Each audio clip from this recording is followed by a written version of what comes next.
diversos intervenientes nestes processos, num momento que é ainda de crise sanitária, bem como as perspectivas que podem ter começado a desenhar-se em relação a modos alternativos de organizar e oferecer a intervenção vocacional. E, portanto, serão especificamente abordadas as potencialidades, as dificuldades e também algumas sensibilidades de natureza ética que, a esse nível, a imposição de uma intervenção à distância suscitou, bem como as práticas que, de igual modo, pode ter contribuído para inspirar, conforme dois exemplos que já anunciei que teremos também connosco nesta conversa. E, de facto, os desafios do mundo atual são muitos, desde as alterações climáticas, as alterações demográficas, a rápida evolução tecnológica, a digitalização, a robotização e a inteligência artificial fazem parte da ordem do dia e do futuro, do presente e do futuro.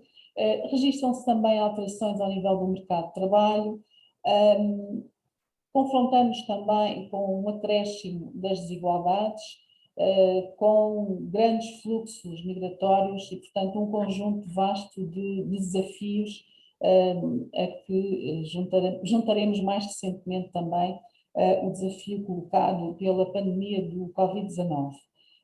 Sendo esse o nosso tema, e de facto os desafios que a orientação e que a distância trazem à intervenção em orientação, ainda assim, e antes de entrarmos mesmo no foco desta sessão, convidava a professora Inês a dizer-nos como é que a orientação de carreira, de facto, pode ajudar os jovens a enfrentar todos estes desafios. Muito bem, então, muito boa tarde a todas e a todos. Estamos com uma excelente participação, o que muito me satisfaz ver este profundo envolvimento dos colegas nas questões relativas ao desenvolvimento vocacional, que, como sabem, aqueles que conhecem mais de perto o meu trabalho, é uma área que me é profundamente cara e, portanto, tenho muito gosto em estar aqui a partilhar algumas reflexões que tenho vindo a construir também com a vossa ajuda, com a ajuda daqueles que estão a trabalhar em contexto real e que ocasionalmente me dão o prazer de alguns diálogos através dos quais eu vou também tomando o pulso da realidade e percebendo quais são as dificuldades, quais são as necessidades e de que forma a academia, que eu aqui de alguma maneira represento, poderá trazer algum apoio, alguma orientação, algum referencial para esta navegação difícil que afinal também é de todos nós. Não é só daqueles que estão em processos de gestão ativa de carreira, é de todos nós na medida em que também nós estamos num percurso profissional e assumindo até especial responsabilidade por aquela que é a organização da trajetória de outros, não é? Portanto, essa responsabilidade é aqui acrescida. Obviamente que quero, além de cumprimentar e agradecer a presença de todos, dirigir aqui uma palavra especial à doutora Alexandra Figueiredo, que teve a simpatia e a amabilidade de me convidar para esta sessão paralela, de facto na sequência de um trabalho conjunto, iniciado não há muito tempo, mas que se tem revelado interessante para ambas as partes e, portanto, tenho muito gosto em prestar aqui esta colaboração. E, sobretudo, gostaria de instar todos a poderem interagir connosco dentro do que seja possível. Faça um grupo desta dimensão, como é evidente não teremos tantas oportunidades quanto seria necessário, mas será com certeza possível no final ou quando entendam participarem, opinarem e também trazerem uma vez mais a vossa percepção das coisas, porque essa, pelo menos a mim, interessa-me de sobremaneira. E, de facto, a doutora Alexandra Figueiredo acabou por fazer ali um retrato preocupante daquela que é a nossa realidade, não é? A realidade do mundo em mudança e a realidade de um mundo em que dificilmente nós conseguimos antever, conseguimos prever aquilo que vem a seguir. E esta pandemia é um claro exemplo disso mesmo, não é? Por muita notícia que tivéssemos de que poderia acontecer, a verdade é que nos parecia longínquo e o estando para lá, nas terras do Oriente, não é? Acabava por parecer qualquer coisa de muito improvável na nossa realidade ocidental, e a verdade é que a realidade se agigantou, tornou-se avassaladora e qual tsunami acabou por chegar também até nós, aqui neste retângulozinho mais escondido, não é? No extremo europeu. Mas de facto estamos a braços com esta realidade, não só a pandémica, como toda a outra que foi descrita pela doutora Alexandra, e que efetivamente nos mostra o quão importante é o nosso papel enquanto agentes de desenvolvimento vocacional. E o quanto é fundamental que nós assumamos perspectiva crítica em relação ao modo como vimos trabalhando neste domínio, que cada vez menos deverá ser um domínio de orientação de carreira, para se assumir cada vez mais como uma área na qual o nosso objetivo é um objetivo de educação para a carreira. E do que eu conheço daquilo que são as práticas de trabalho habituais dos psicólogos em contexto educativo e particularmente em contexto escolar, isto implica uma profunda remodelação das práticas de trabalho. Implica, antes de mais, a capacidade de reorganizarmos estrategicamente essas práticas, permitindo que a nossa intervenção se faça numa perspectiva longitudinal, numa perspectiva multinível, numa perspectiva que seja verdadeiramente contextualista e que não deixe ninguém de fora, isto é, que possa ser um projeto de ação e de intervenção para a educação de carreira pluriparticipado, em que não tenhamos que assumir única e exclusivamente a tal responsabilidade pelo que vai acontecendo relativamente ao que é a escolha e o processo de escolher ao longo do percurso escolar. E isto implica, desde logo, que nós tenhamos a consciência de que estas variáveis que descrevem a mudança, a incerteza, a volatilidade das dinâmicas do mercado de trabalho, esta consciência que nós temos cada vez mais de ganhar é uma consciência que temos que procurar promover também junto daqueles que são os nossos alvos. E isso implica que a nossa intervenção se desloque cada vez mais daquilo que tem vindo a ser um foco predominantemente intrapessoal. De uma maneira geral, as nossas práticas em contexto escolar estão muito preocupadas com o autoconhecimento, estão muito preocupadas com a diferenciação e o desenvolvimento da identidade, no plano vocacional e em todos os outros, mas é importante que ocorra aqui uma viragem e que nós adotemos estratégias de ação que tenham essencialmente como preocupação a interação de cada um dos jovens com o ambiente à sua volta. Porque esta consciência crítica que nós queremos despertar neles é aquela que lhes permitirá ter ambições realistas relativamente aos pontos de partida para a construção dos seus projetos profissionais e que são, no fundo, também projetos de vida. Toda a literatura e todas as instituições internacionais ligadas à organização do trabalho nos vêm chamando a atenção para a importância de contrariar esta tendência para incidirmos o nosso trabalho de exploração unicamente na pessoa e no sistema pessoal. Obviamente que ouvimos falar cada vez mais de competências e na importância de desenvolvermos competências. Óbvio que isso é fundamental. A pessoa que temos diante de nós precisa de estar preparada para os confrontos difíceis que vai enfrentar de cada vez que ocorre uma situação inesperada no seu percurso, seja no plano da relação com o trabalho ou seja no plano da relação com qualquer outra esfera de vida. Mas a verdade é que essas competências precisam de se desenvolver em situação. É fundamental que proporcionemos, em conjunto com outros agentes educativos, pais e professores, nomeadamente, que proporcionemos a possibilidade de experienciação da realidade.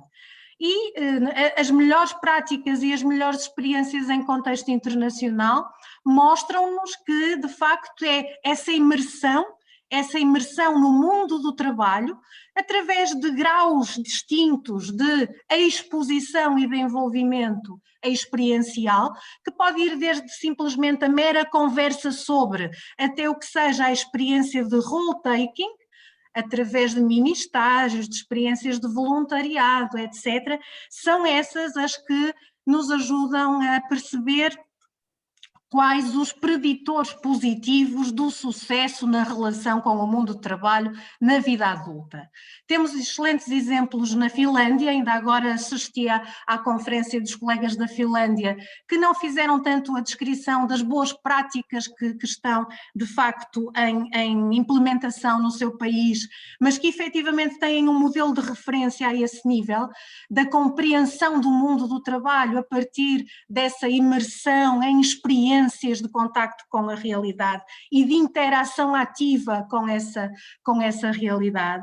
Temos excelentes experiências e devo dizer-vos que é um dos meus modelos favoritos na Nova Zelândia, onde não só temos práticas de infusão curricular de objetivos de desenvolvimento de competências de gestão de carreira, desde idades mais iniciais de frequência do sistema escolar. Claro que pensando aqui esta longitudinalidade da intervenção e destas experiências à medida do que são as características de desenvolvimento das crianças e dos jovens em cada momento deste percurso pelo sistema de ensino. Um outro excelente exemplo ao nível, na Austrália também, onde temos práticas que do meu ponto de vista constituem um referencial útil para a transformação das nossas em termos do que é esta aproximação progressiva da estrutura educativa ao mundo do trabalho e, efetivamente, aquele que tem vindo a ser o discurso quanto à bondade de práticas inspiradas em modelos sistémicos ou em modelos ecológicos tem finalmente que se traduzir na ação e temos que encontrar aqui soluções que permitam cada vez mais trabalhar o autoconhecimento a partir do que são estas experiências de relação com o ambiente e da exposição à realidade.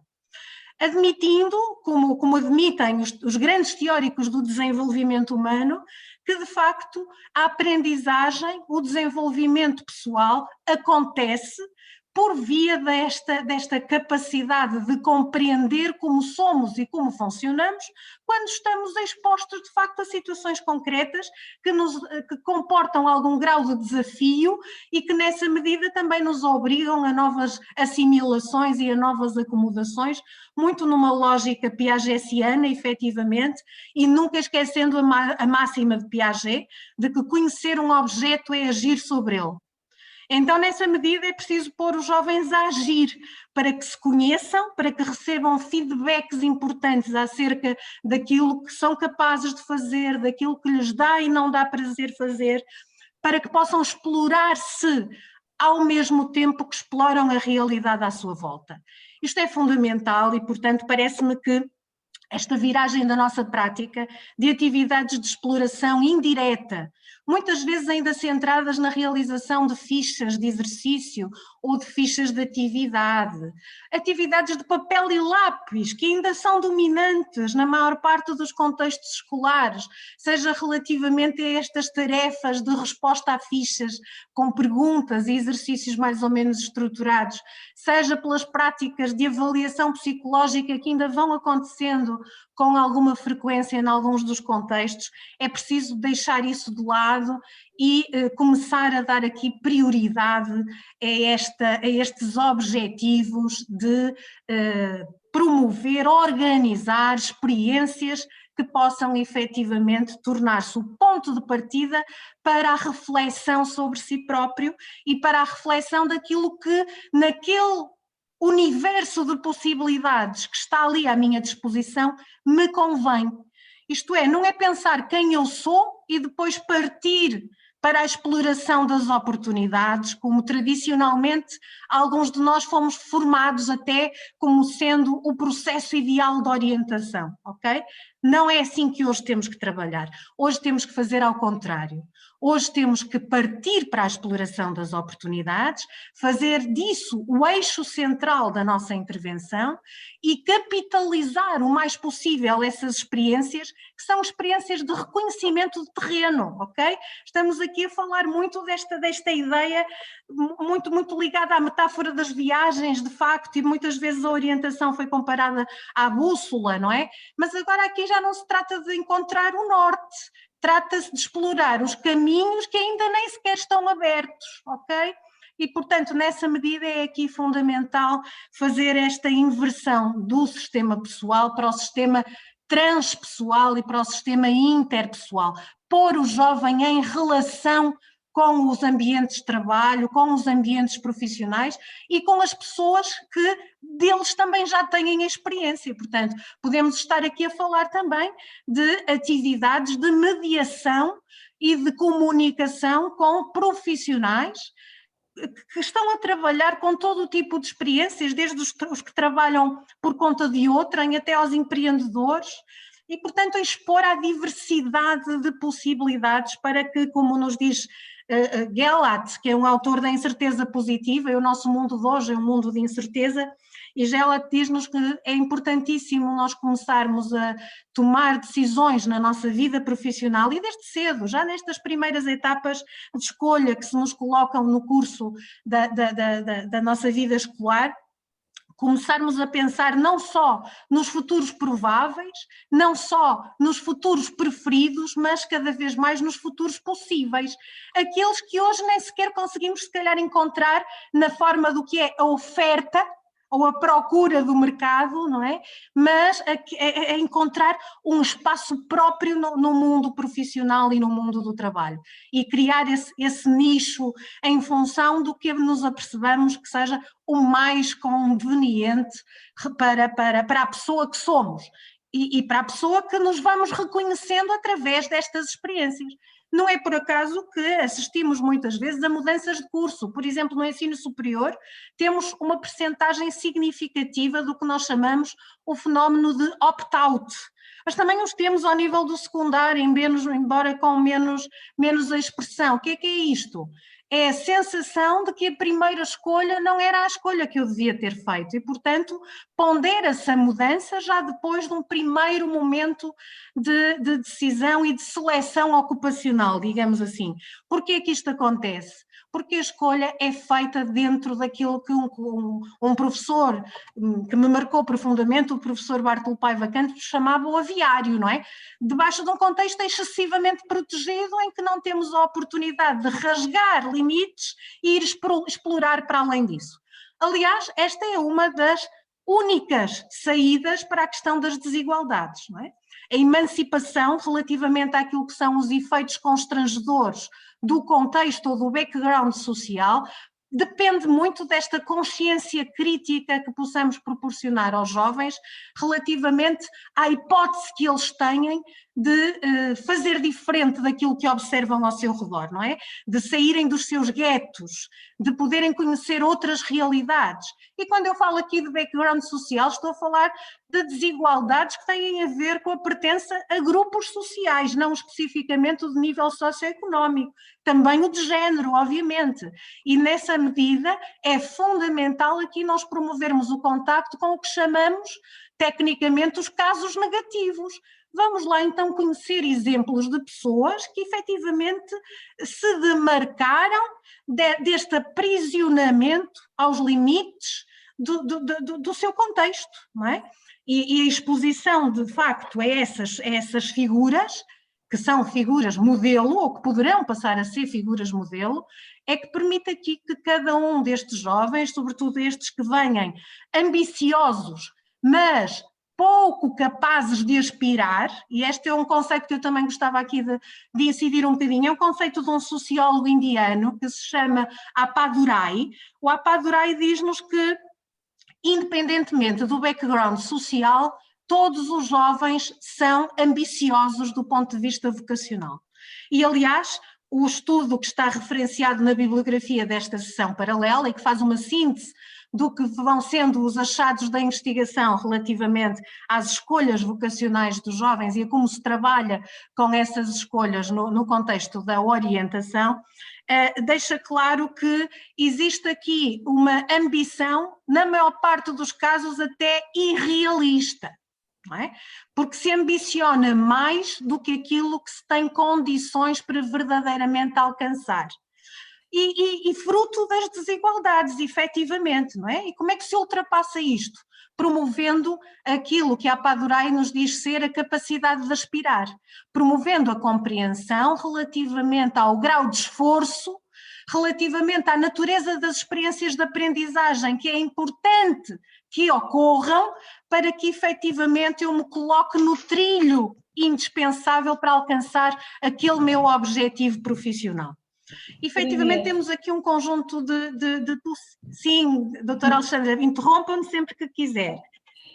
O tempo, infelizmente, está no fundo a convidar-nos a refletir sobre questões muito importantes, mas temos aqui um tempo limitado e, sobretudo, esta primeira questão, de facto, é propícia a um desenvolvimento grande. Mas gostava que nos começássemos a aproximar também agora do tema mais específico desta sessão, e nomeadamente sobre os desafios que a distância trouxe à intervenção ao nível da orientação ou, como diz, à educação em carreira. E, portanto, se calhar agora era interessante até, a este propósito, também ouvirmos o testemunho de uma escola, neste caso o Agrupamento de Escolas Cister, Alcobaça, e ouvirmos, no fundo, como é que a escola vê e que práticas desenvolve e como é que olha para estes desafios que a pandemia trouxe ao nível da orientação ou da educação para a carreira. Pedia ao suporte para introduzir o vídeo do Movimento de Escolas de Cister e convidava-vos a ouvir este testemunho da psicóloga, da doutora Tatiana.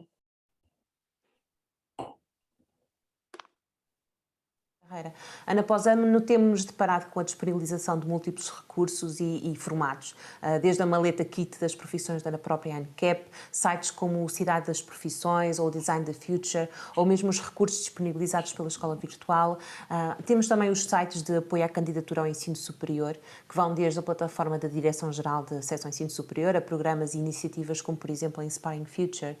E, para além disso, já contávamos com aplicações e programas como o Mentimeter, o Padlet, o Kahoot e outras similares, que são importantes suportes que nos permitem criar atividades dinâmicas, que não se resumam a uma mera apresentação de PowerPoints em contexto de grande grupo ou em circunstâncias mesmo mais restritas. Estas eram ferramentas às quais nós recorríamos para dinamizar as nossas sessões de orientação, seja para suportar as atividades de informação ou mesmo de promoção da autoexploração, do autoconhecimento, atividades para o desenvolvimento do conhecimento sobre profissões ou até mesmo no processo de tomada de decisão final relativamente a uma matrícula mediante também a oferta formativa.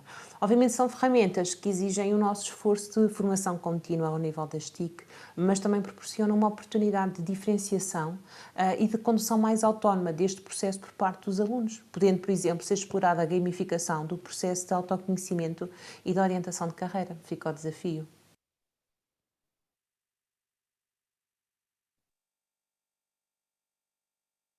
Sem dúvida que o contexto de pandemia nos alavancou para uma transição digital quase que forçada, mas não necessariamente negativa.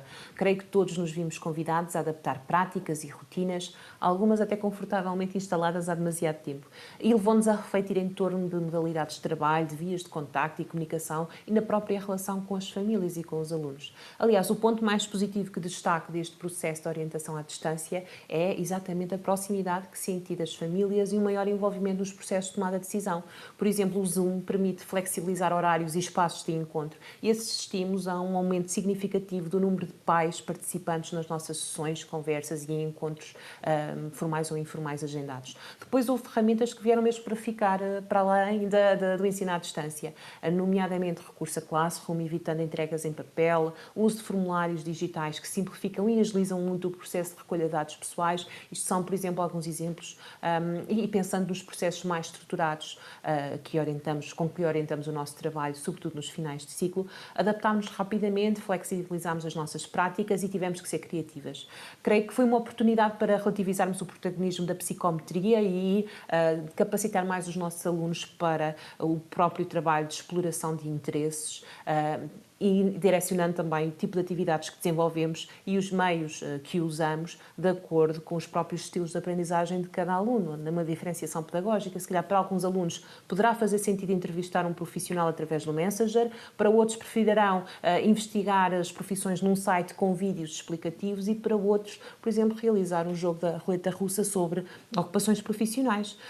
Por isso, o grande desafio será a nossa organização de atividades recorrendo a múltiplos recursos e tecnologias, passando e alternando entre momentos síncronos com outros assíncronos, promovendo uma autonomia, proatividade, o próprio sentido de responsabilidade e espírito crítico e até a criatividade junto dos nossos jovens, aliás, soft skills essenciais para o nosso século. No caso do agrupamento de escolas de Cister, nós elaborámos vídeos tutoriais de suporte, sentimos-nos umas verdadeiras youtubers junto dos nossos alunos, dinamizámos sessões através do Zoom em co-docência com o diretor de turma, fizemos sessões de Zoom de informação para alunos e encarregados de educação, fizemos também através do Zoom lives de divulgação da oferta formativa e também, obviamente, fomos afunilando este processo e chegámos a um nível mais individualizado de aconselhamento, com sessões através do Zoom para pais e alunos e, neste caso, a esmagadora maioria dos pais participaram nas nossas sessões, coisa que não acontece ou não acontecia num regime exclusivamente presencial. No meu caso, foram quase 180 conversas com pais e filhos e foi muito gratificante e positivo este processo de aconselhamento, facilitando muito o processo de tomada de decisão e envolvimento da família.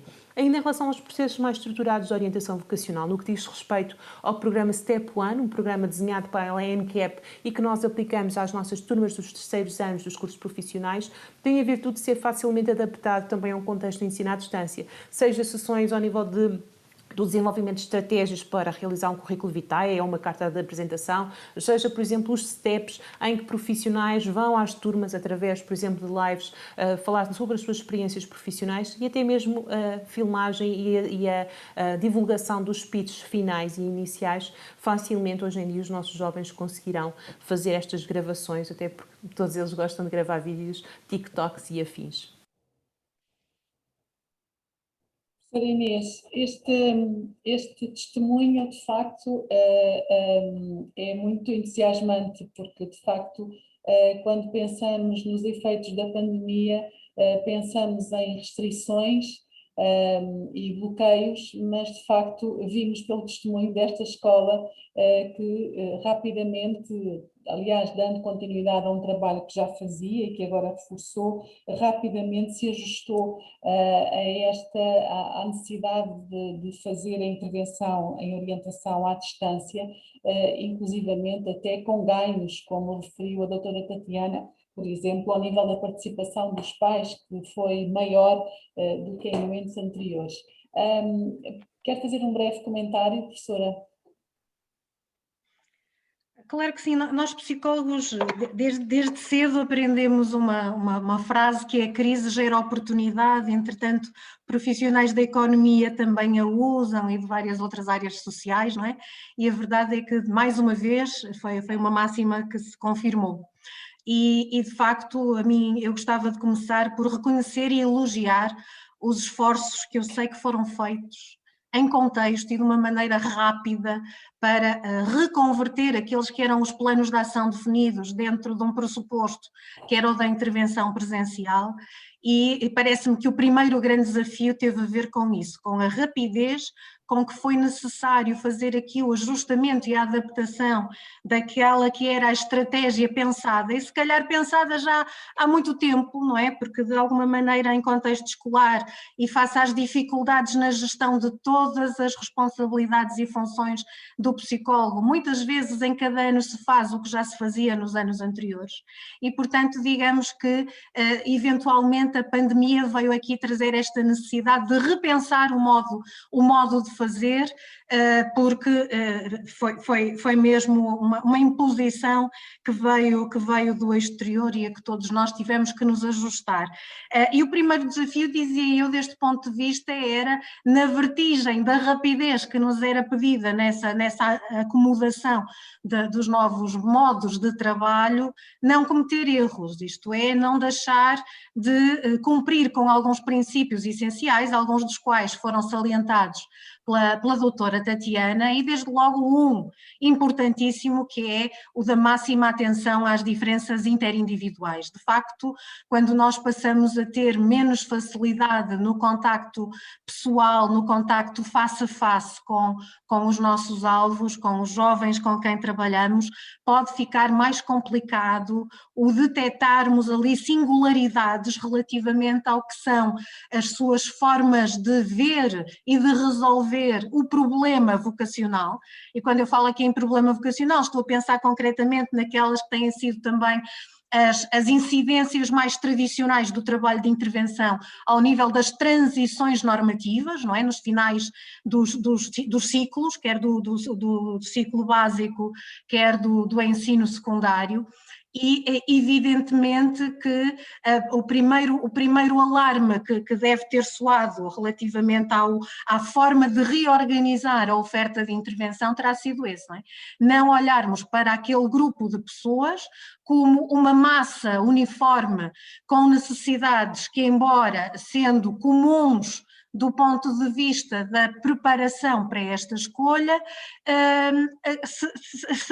há ali de facto outras necessidades além desta, que são as necessidades que provêm do modo de funcionamento pessoal, subjetivo, da maneira de ler o mundo que subjetivamente caracterize cada um dos jovens que temos a trabalhar connosco ou com quem estamos a trabalhar. E, portanto, aí parece-me que é desde logo uma das questões que teremos que salvaguardar.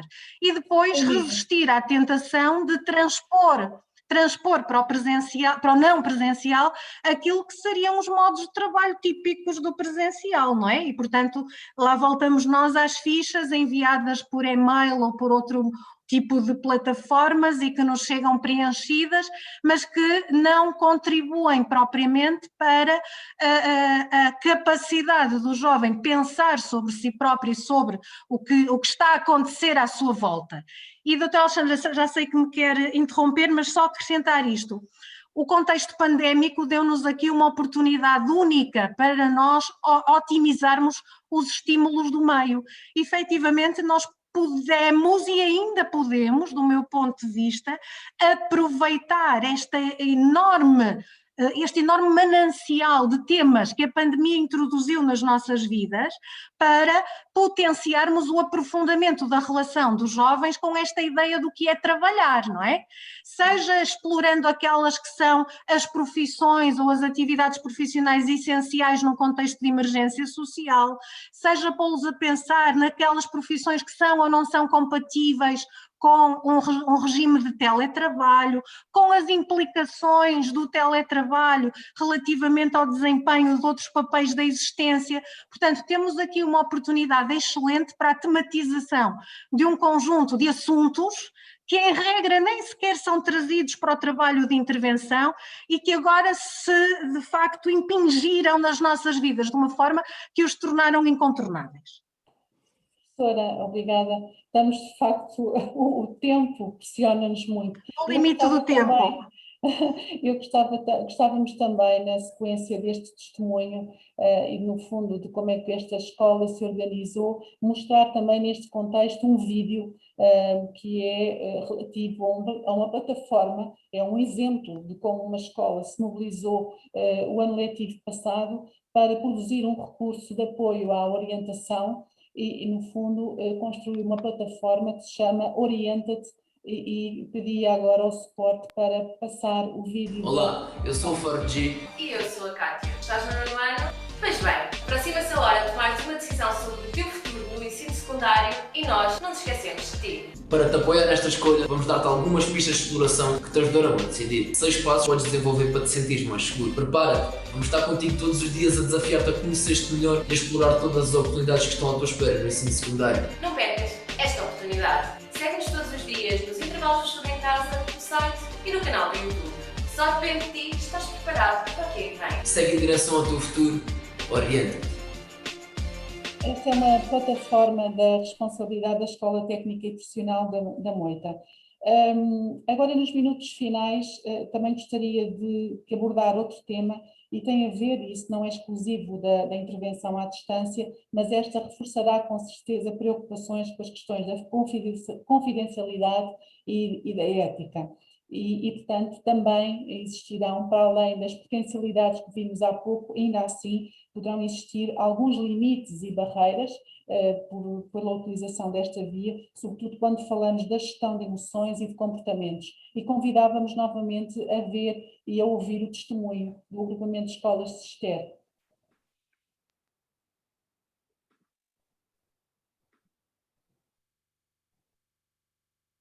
No que respeita ao tópico relacionado com a ética e confidencialidade, a Ordem dos Psicólogos lançou as suas orientações de intervenção que se aplicam também aos processos de orientação de carreira. Existem, obviamente, os constrangimentos do setting, da privacidade, do acesso desigual aos meios tecnológicos, daí que haja a necessidade de uma avaliação caso a caso e ao uso de muita sensibilidade e bom senso.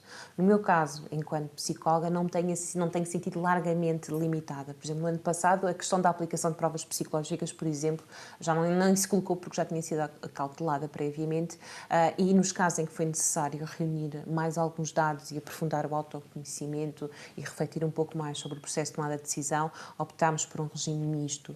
As sessões com as turmas, no nosso caso, são trabalhadas em grupo com a participação e com a docência dos diretores de turma e não existem limitações muito significativas comparativamente com outro tipo de aula ou dinâmica de grupo. Quanto às sessões individualizadas de aconselhamento, na generalidade houve uma adaptação muito positiva a esta modalidade, apesar de obviamente haver aqui uma variação individual na relação e na forma como se estabelece todo este processo de aconselhamento, mas na generalidade é bastante positivo.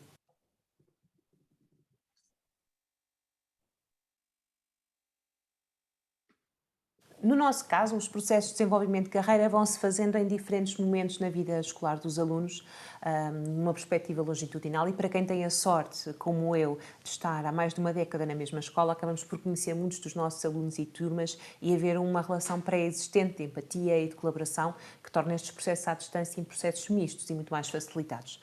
A adesão e a reação dos alunos é muito diversificada. Uns desinibem-se, outros ficam mais fechados e com maiores dificuldades em se expressarem através do monitor, depende muito de caso para caso. Mas, por outro lado, é um facto que as videochamadas, o Zoom, acaba por ter a virtude de nos desmascararem, de nos tirarem as máscaras de proteção e voltarmos a ver sorrisos e muitas das vezes conhecemos por esta via pela primeira vez os nossos alunos de cara inteira. Obviamente que nada substitui esta relação presencial, o captar as expressões, os olhares, o pulsar de cada jovem, de cada aluno, de cada colega, mas a tecnologia também reduz distâncias e pode empoderar, capacitar e, quando bem utilizada, pode motivar e potenciar a concretização dos objetivos de vida.